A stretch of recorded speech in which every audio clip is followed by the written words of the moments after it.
스탠다드 컬러 채널을 보도록 하겠습니다. 새로운 재질을 만들어서 재질 편집기를 열어보면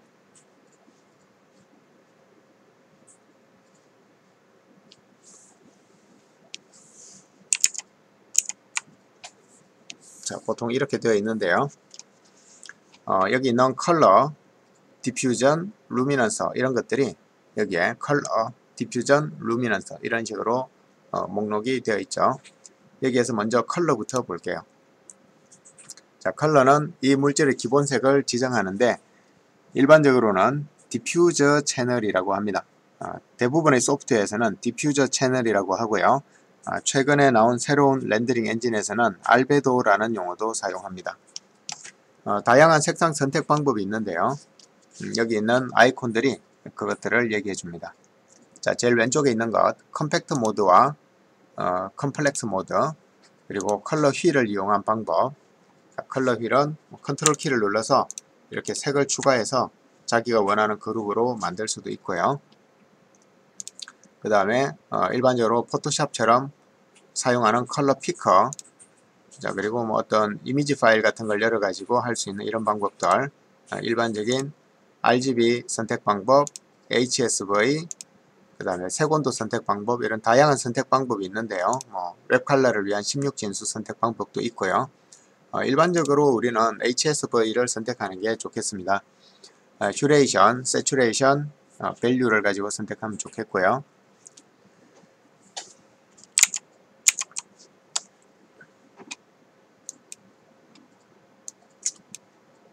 자, 그 다음에 컬러 채널은 크게 컬러와 텍스처로 볼 수가 있습니다.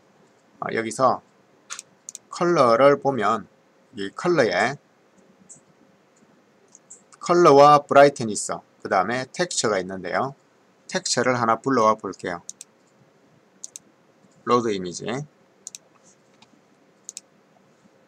자, 이런 텍스처를 불러오면 아까 우리가 지정했던 이 컬러가 값이 없어져 버립니다. 컬러를 다른 색으로 좀 강한 색으로 지정을 해봐도 텍스처가 우선이 되는 거죠.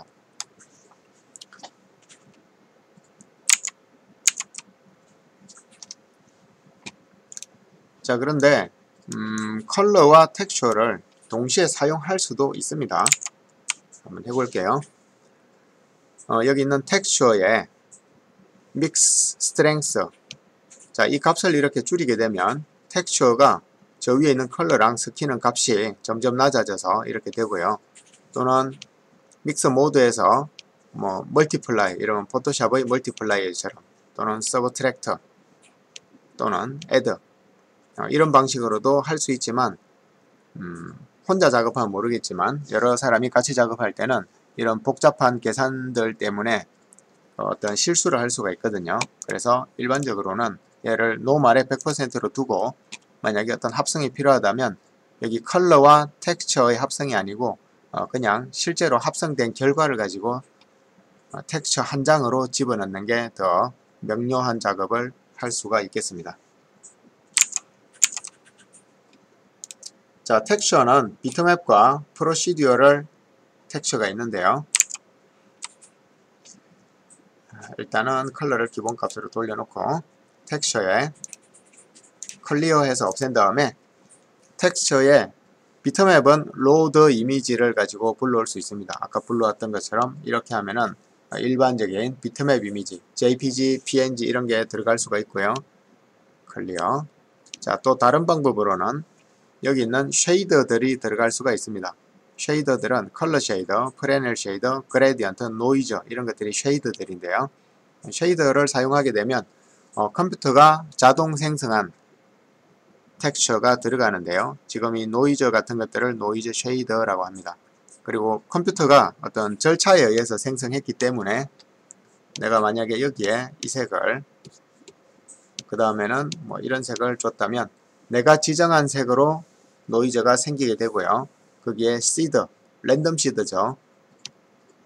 이 패턴이 마음에 들지 않을 때 새로운 패턴으로 이렇게 교체할 수가 있고 노이즈 패턴에서도 이런 여러가지 노이즈들이 있습니다.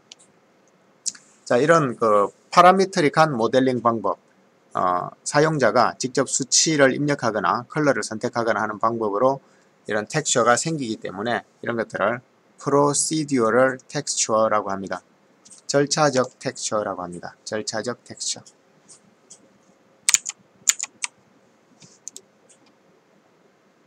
procedural texture, procedural image. 자, 텍스처에서는 믹스와 스트렝스를 사용 안 하는 것이 좋습니다. 조금 전에 얘기했었죠.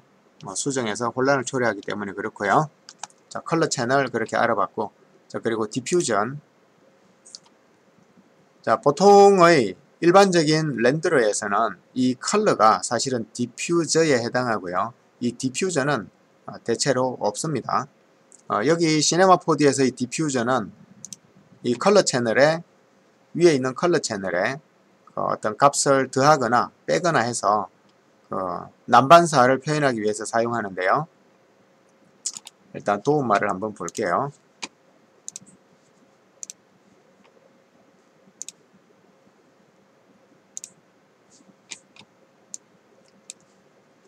자, 지금 여기에 이 컬러 채널과 그리고 디퓨전 채널을 이용해서 이렇게 확산값을 가지고 만들었는데요. 지금은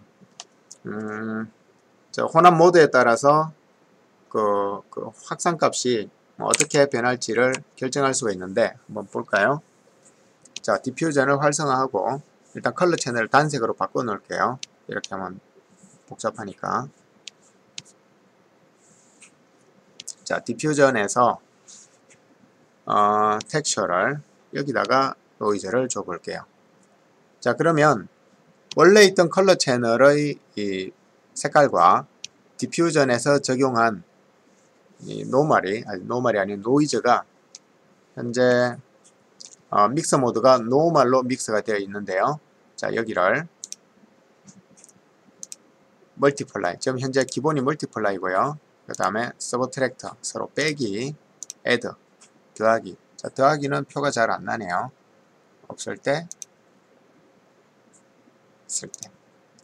자, 그래서 뭐 일반적으로 멀티플라이 합성이 일반적인데요. 이 값을 좀 이렇게 줄여보면은 또 다른 느낌을 낼 수가 있습니다. 근데 지금은 이 디퓨전의 용도는 거의 없다고 보면 되고요.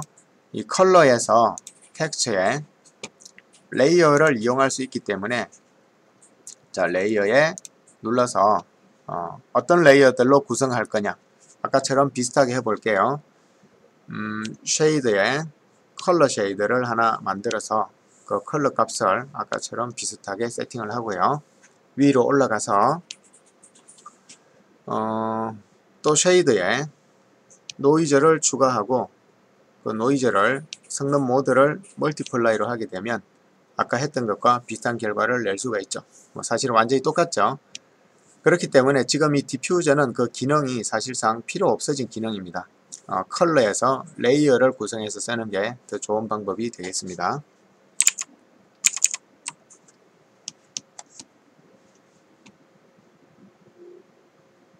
이 부분에 대한 얘기였죠. 그리고 이 디퓨전에는 그 화이트맵에 사용하는 텍스처, 화이트맵은 흑백으로 이루어진 텍스처고요. 밝은 부분이 흰색, 어두운 부분이 검정색으로 되어 있는 그레이스케일 이미지입니다. 그것을 지금처럼 이렇게 기본 컬러와 혼합해서 밝은 부분은 조금 더 뭐 문제없이, 멀티플라이는 밝은 부분은 상관이 없죠. 어두운 부분을 좀 더 꾹꾹 눌러주는 효과를 가지고 있는데 우리는 옥테인에서 이 작업을 노드 에디터로 한번 해보도록 할게요. 자, 다음 루미넌스. 루미넌스는 이전 강의에서 몇 번 한 적이 있는데요. 환경 맵을 사용하거나 또는 이 오브젝트를 직접 발광시킬 때 사용하는데, 자, 빛에 둔감한 플랫한 컬러를 사용해서 모션 그래픽에서 자주 활용한다. 뭐 빛을 전혀 안 받을 수도 있는 거죠. 해볼까요? 자, 얘를 뭐 빼고 루미넌스만 켜서 루미넌스의 특정 값을 주고요. 자, 이렇게 되면 주변의 조명이 어떻게 변하더라도 얘는 자기 스스로 발광하는 힘을 가지기 때문에 마치 단색인 것처럼 사용할 수가 있습니다.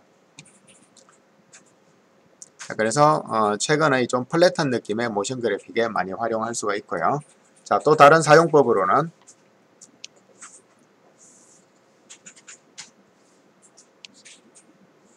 자, 여기에다가 뭐 어떤 실제로 빛 느낌을 줘서, 자, 렌더 셋업을 한번 볼게요. 렌더 셋업에 지금 GI가 켜져 있어서 오브젝트 라이트처럼 빛이 나는데요. 원래는 이렇게 GI가 꺼져 있죠. GI가 꺼져 있는 상태에서는 자기 스스로만 빛을 내고 있고요. GI가 켜지면, 그리고 여기도 기본적으로는 2차 방정식은 없는 걸로 되어 있죠. GI가 켜지면 드디어 이 오브젝트가 주변으로 빛을 한번 방사해서 여기에 그 빛의 영향을 느끼게 됩니다. 없을 때와 그림자 있을 때의 차이. 자, 이렇게 되는 거죠. 자, 그리고 이 오브젝트로부터 발산된 빛이 첫 번째 닿고 두 번째 다른 오브젝트에 닿으려면 2차 방정식을 켜줘야 되고요. 여기에서 디퓨즈 뎁스를 이용해서 그 광선이 몇 번 바운스 될지를 결정해주면 되겠습니다. 자, 현재 이 오브젝트는 그렇게 엄청나게 밝은 느낌은 아닌데요. 더 밝게 하기 위해서 두 가지 방법이 있습니다. 첫 번째는 루미넌스의 브라이트니스 값을 올려주는 방법이 있습니다. 300으로 올려볼게요. 자, 300으로 올렸는데 여기 이런 부분들 완전한 화이트가 되어버립니다. 이런 걸 화이트 버닝이라고 합니다. 흰색으로 탄 느낌. 그래서 컴퓨터 그래픽에서는 완전 흰색이 저렇게 공간을 많이 차지하거나 완전 검정색이 공간을 많이 차지하면 그 퀄리티가 낮은 이미지가 됩니다. 컴퓨터 그래픽 뿐만이 아니고 실제 촬영에서도 마찬가지입니다. 중간 톤이 거의 대부분의 영역을 차지하고 있어야 됩니다. 그래서 이런 방법보다는 얘는 원래처럼 100이라는 힘을 유지하고요. 이 루미넌스가 GI 계산을 할 때 자기 발광의 역할을 할 수 있는 정보를 여기 일루미네이션에서 저장을 하고 있습니다. 자, 일루미네이션의 스트렝스 값을 300으로 올려볼게요. 자, 똑같이 300으로 올렸는데 아까 그 발생했던 하얗게 타는 현상은 많이 줄어들었죠. 근데 사실 얘도 많이 높이면 결국은 타긴 탑니다. 주변이 많이 타죠. 그 대신 자기 색깔이 이렇게 유지가 되죠. 그러면 루미넌스의 자기 색깔도 조금 더 밝게 하고 싶으면 여기다가 색을 좀 밝게 해주면 자기 색이 밝아지거나, 또는 얘를 이렇게 해주면 자기 색이 밝아지겠죠. 그래서 결국 과도한 값을 주면은 화이트 버닝 현상이 양쪽 다 생기긴 합니다만 그 현상을 좀 줄일 수 있는 범위 내에서 사용하면 좋겠습니다. 자, 그리고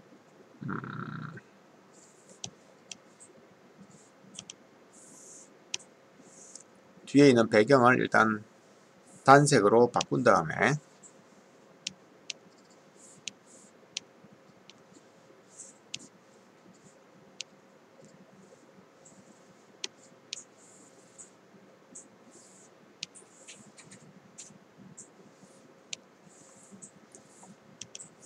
이 값도 원래처럼 좀 작게 줄게요. 적절하게. 일루미네이션 값도 100. 자, 이렇게 줬을 때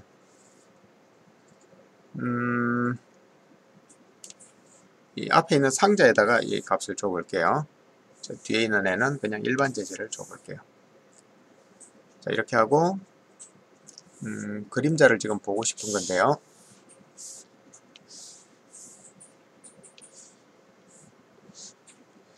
자, 현재 다른 조명들이 좀 켜져 있네요. 다른 조명을 끄고 볼게요.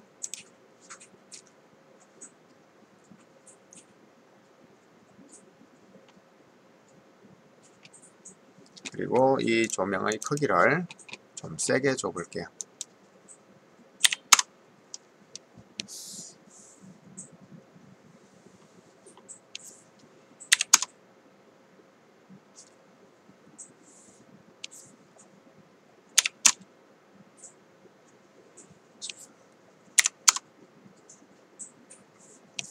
자, 이번에 우리가 확인하고자 하는 것은 지금 이게 바로 폴리곤 라이터를 사용하고 있는 건데요. 이 폴리곤 라이터의 저 주변에 이 결과들을 한번 볼게요. 그림자들이 아주 그 구름처럼 많이 흩어져 있는데요. 이 부분을 좀 보강하는 방법, 품질을 좋게 하는 방법인데, 자, 여기 있는 폴리곤 라이트를 켜주라고 그랬죠. 오브젝트 라이터를 사용할 때, 폴리곤 라이터를 사용할 때는 일루미네이션에 들어가서 폴리곤 라이터를 켜주면 이 부분이 많이 개선이 됩니다. 확인해 볼게요. 많이 개선이 됐죠.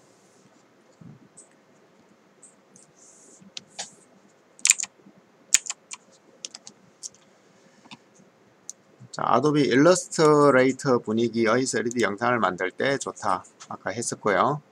그러니까 하이라이터와 뭐 쉐이더가 없는 그런 매트한 분위기를 만들 때 사용하고요.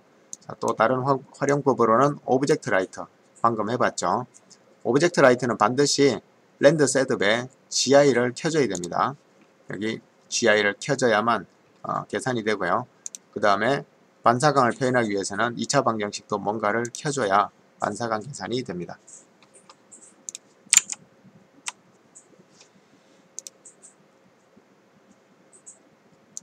자, 가로등이나 형광등, 모니터에 의한 발광 이런 걸 표현할 때 사용하면 되겠습니다. 루미넌스.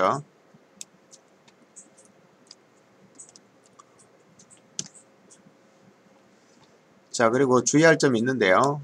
플레인 오브젝트를 가지고 폴리곤 라이터를 사용하는 것은 그냥 조명에 있는 에어리어 라이터를 사용하는 게 더 좋겠습니다.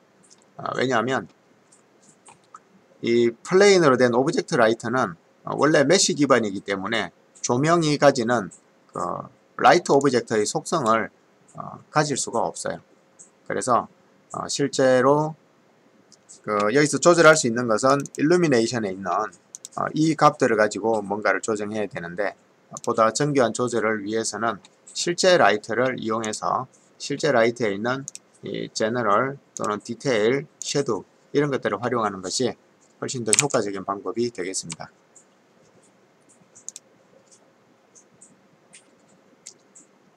자, 폴리곤 라이터의 밝기는 루미넌스 채널에서 브라이트니스를 이용해서 아까 조절해봤죠. 그렇게 했더니 그 화이트 버닝 현상이 많이 생겼죠. 그래서 일루미네이션 채널에서 제너레이터 GI의 스트렝스를 조절하면 좋은데, 얘도 값이 많이 올라가면 결국은 버닝 현상은 생기게 됩니다. 자, 그리고 그림자의 노이즈 부분도 폴리곤 라이터 온오프 옵션을 가지고 조금 전에 해봤었죠. 여기에 있는 이 옵션을 끄면 주변에 지저분한 노이즈가 많이 생기고요. 이걸 켜주면 그거를 보강할 수 있는 상황이 됩니다.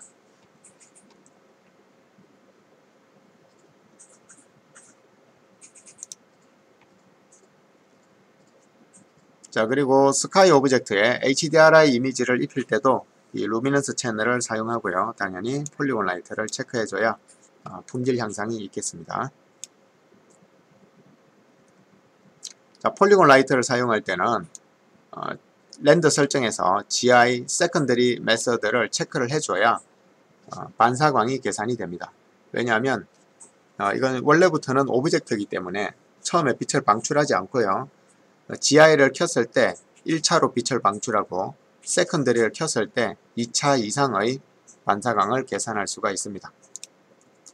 자, 다음 트랜스페어런시, 투명이란 뜻이죠. 자, 나머지 채널을 끄고 사용하는 게 좋다고 했는데요. 일단은 재질을 버리고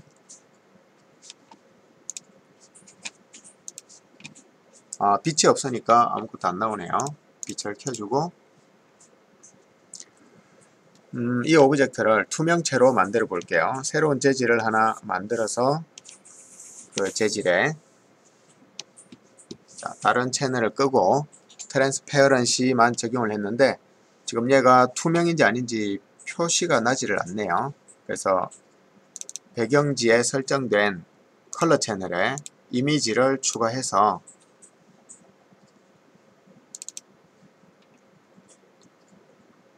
자, 보니까 뭔가 이렇게 왜곡돼서 보이네요. 이 이미지를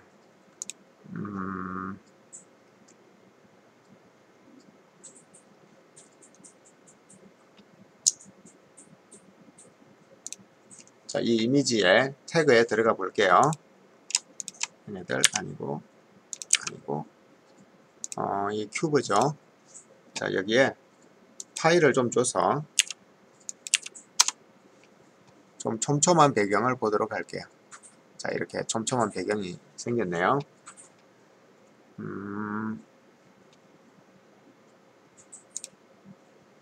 네.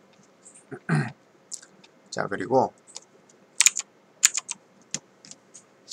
IOR 값이 중요하다. Index of Refraction. 굴절 값이죠. Reflectance의 굴절 값. 굴절 값이 어디 있냐?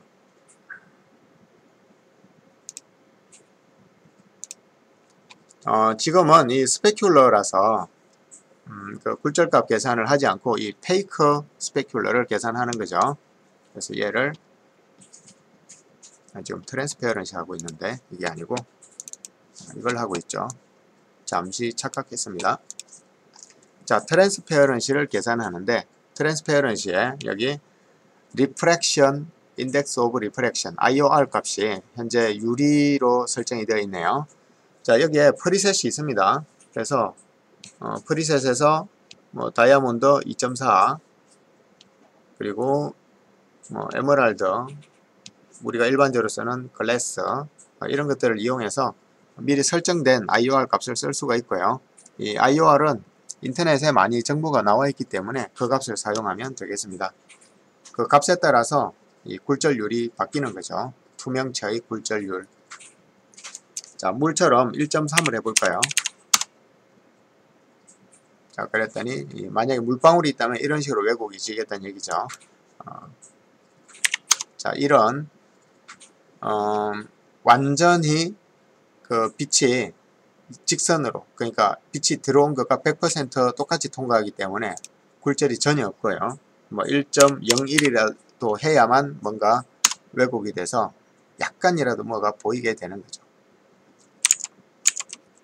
IOR이 중요하다. 컬러 채널과 트랜스페어런시의 컬러 값을 동시에 사용하면 트랜스페어런시의 브라이트니스가 100이더라도 두 색이 혼합된다. 이건 무슨 뜻이냐면 현재는 컬러 채널의 값이 없고요. 자, 얘는 그냥 1.5로 해놓을게요. 일반적인 유리에 가까운. 자, 여기 트랜스페어런시의 컬러가 있고요. 컬러에도 컬러가 있습니다. 자, 둘 다 활성화 시켜 볼게요. 그리고 컬러에는 두 개 좀 색상 차이를 많이 줘야 되니까 여기는 이런 하늘색을 줬고요. 자, 전혀 보이지 않죠? 그리고 트랜스페어런시에 여기에 색을 줘 볼게요. 여기는 노란색을 줘 볼게요. 자, 색을 주니까 바로 혼합이 되죠. 색이 없을 때는 혼합이 되지 않았었는데 색을 주게 되면 트랜스페어런시의 컬러 값과 이 투명의 컬러 값입니다. 그렇게 생각하면 돼요. 투명의 컬러 값과 표면의 컬러 값이 혼합이 됩니다. 근데 특별한 목적이 아니면 이런 두 가지 색이 섞여 있는 것을 안 쓰는 게 좋겠죠. 물론 더 많은 색을 섞을 수도 있습니다. 복잡하게 하려면 여기에 흡수 컬러도 지정해서 얘네들이 쓰지 않은 컬러를 지정해주고 그 다음에 흡수 뎁스도 지정해주고 해서 이 흡수 뎁스가 짧을수록 빛이 빨리 흡수돼서 이만큼의 색깔을 내기 때문에 이렇게 흡수 컬러가 많이 나오게 되고요. 이 흡수 컬러의 값이 커질수록 지금 1m죠. 이 푸른색이 이 유리 표면의 1m 깊이만큼 들어가야만 이 색이 나오기 때문에 점점 흡수 컬러가 옅어지게 되는 결과가 나오게 되는 거죠. 값이 커질수록 흡수 컬러는 옅어지고요. 많이 커지면 거의 안 보이게 되겠죠. 자, 그 다음에 이 공에서 이렇게 투명체의 색깔을 가지는 이 색깔은 투명체에서 나오고요. 이 물체의 원래 색은 디퓨저에서 나옵니다. 자, 특별한 목적이 아니라면 얘를 끄고 트랜스페어런시에서만 투명체의 색깔을 정해서 쓰는 것이 좋겠습니다. 자, 그리고 여기 있는 흡수 컬러는 그 두께가 있는 유리를 표현할 때 쓰면 좋겠는데요. 어떻게 하면 좋을까? 이 스피어를 하나 복제를 해 볼게요. 복제를 해서 붓을 가지고 연산을 시켜 볼게요. 자, 둘의 크기가 좀 달라야 위치도 좀 다르고 그러면 이렇게 하면 되겠죠. 자, 이렇게 하면 되겠네요.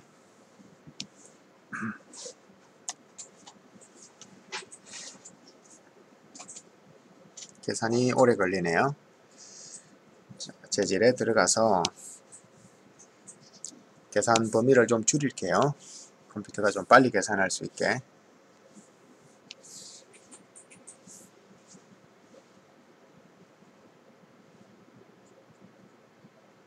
자, 이렇게 되어 있는데 여기에 흡수 컬러에다가 좀 특이한 색을 줘 볼게요.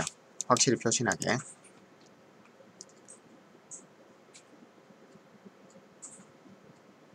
그리고 현재는 500이라 전체적으로 큰 차이가 없을 거예요. 이 값이 짧아져야만 이렇게 얇은 두께가 있는 곳에 저 색깔이 많이 나오게 됩니다.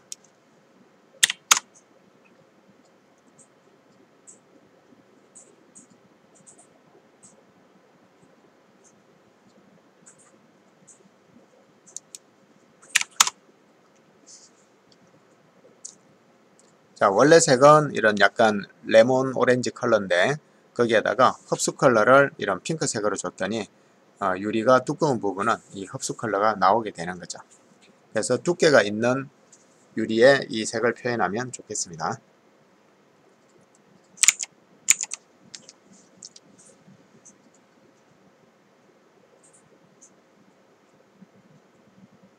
벌러니스는 유리 내부의 벌러 값인데요.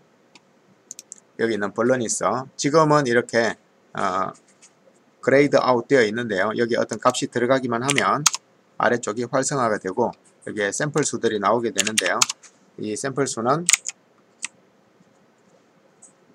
자, 벌러니스가 들어가게 되면 이 내부에 투과되는 것이 이렇게 선명하게 보이지 않고 흐려져 보인다는 얘기인데요.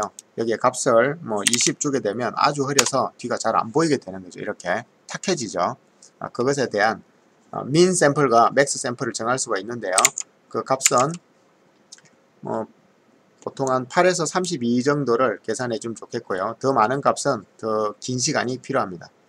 자, 그리고 어큐리시, 정밀도는 뭐 저 안쪽에 있는 정밀도가 크게 필요한 상황은 별로 없겠죠. 근데 만약 필요하다면 뭐 75나 그렇게 값을 올려주면 더 정확한 계산이 될 수가 있겠습니다.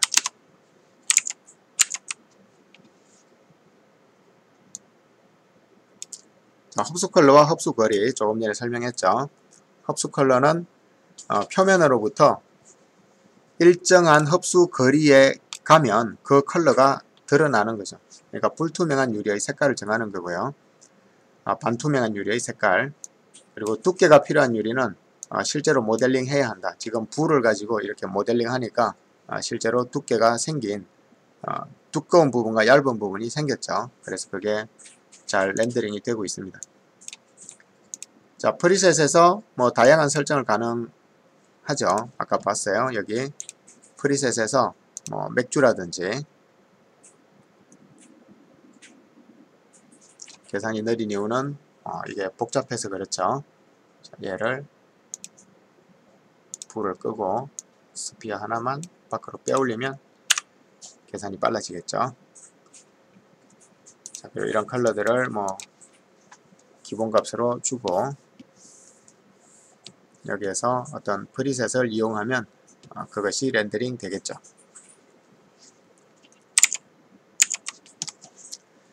자, 트랜스페어런시 였습니다.